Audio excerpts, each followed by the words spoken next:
கண்ணியத்திற்குரிய காயிதே மில்லத் முகமது இஸ்மாயில் சாஹிப் அவர்களுடைய 130வது பிறந்த நாளை முன்னிட்டு மங்களம் நகர முஸ்லீம் லீக் சார்பாக கொடியேற்றப்பட்டது. காயிதே மில்லத் அவர்களுடைய பிறந்த நாளை கல்வி வளர்ச்சி நாளாக கொண்டாடப்படுகிறது.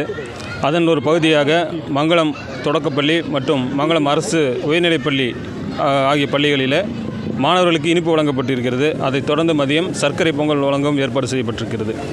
கண்ணியத்திற்கு காயிதே மில்லத் அவர்கள் இந்திய முஸ்லீம்களுடைய பிதாமகன் என்று அழைக்கப்படுகிறார். இந்திய யூனியன் முஸ்லீம் லீக் தோற்றுவிக்கப்பட்டு ஒரு பன்முகத்தன்மை கொண்ட நாட்டில் ஒரு சமுதாயத்தின் பெயரையில் ஒரு இயக்கம் 100 ஆண்டுகளை கடந்திருக்குது என்று சொன்னால் அந்த இயக்கத்தை கட்டமைத்து அதை இன்றளவும் நிலைபெறச் செய்த ஒரு கண்ணிய பிதாமகன் தான் கண்ணியத்திற்கு காயிதே மில்லத் முகமது இஸ்மாயில் சாஹிப் அவர்கள்.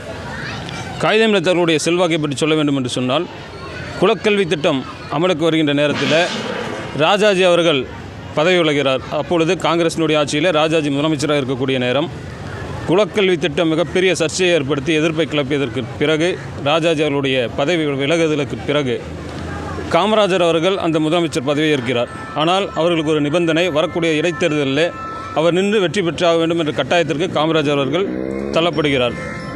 அன்றைய தினம் குடியாத்தம் தொகுதியிலே காமராஜர் அவர்கள் இடைத்தேர்தலில் போட்டியிடுமாறு ஏவப்படுகிறது.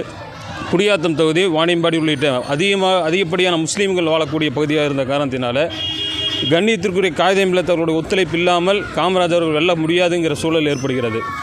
ஓட்டு கேட்டு வீதி வீதியாக காமராஜ் அவர்களும் அவர்களுடைய சகாக்களும் செல்லுகின்ற பொழுது அங்கிருக்கக்கூடிய பெரியவர் சொல்லுகிறார், நீங்கள் எங்களை தாண்டி ஒவ்வொரு வீடாக செல்வதற்கு பதிலாக குரோம்பேட்டையில் இருக்கக்கூடிய எங்களுடைய தலைவரை சென்று சந்தித்தால் அவர் நினைத்தால் அவர் யாருக்கு வாக்களிக்க சொல்லுகிறார்களோ அவர்களைத்தான் நாங்கள் வெற்றி பெறச் செய்வோம் என்கின்ற அந்த உறுதியை அடுத்து குரோம்பேட்டையினுடைய காயிதே மில்லத் அவர்கள் வீட்டை நாடுகிறார் காமராஜர் அவர்கள். காமராஜர் மீது அன்பு கொண்ட, மரியாதை கொண்ட காயிதே மில்லத் அவர்கள் சொல்லு தவறாமல் அவர் அதிகப்படியான வாக்கு வித்தியாசத்தில் ஜெயிக்க வைத்து தமிழகத்தில் காங்கிரசினுடைய ஆட்சி தொடர்வதற்கு முக்கிய பங்காற்றியவர்.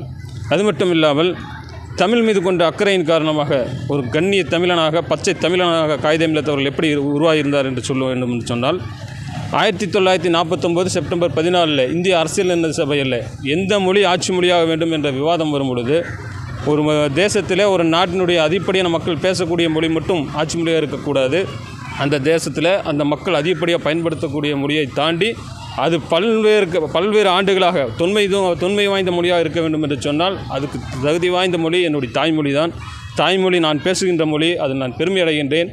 ஆட்சி மொழியாக வருவதற்கு தமிழ் மொழி மட்டுமே தகுதியாக இருக்குன்னு சொல்லி அந்த மிகப்பெரிய அந்த வாதத்தை அந்த இடத்துல வைக்கிறாங்க.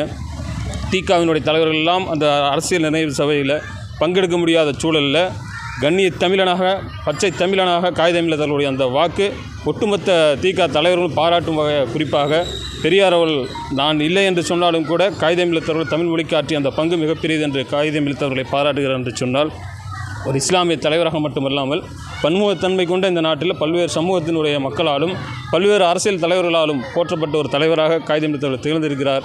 அவருடைய இந்த பிறந்த நாளை கல்வி வளர்ச்சி நாளாக நாம் எல்லாம் கொண்டாடுகிறோம் என்ற அந்த நல்ல செய்தியை இந்த இடத்துல பதிவு செய்து வாய்ப்புக்கு நன்றி வருகிறேன்.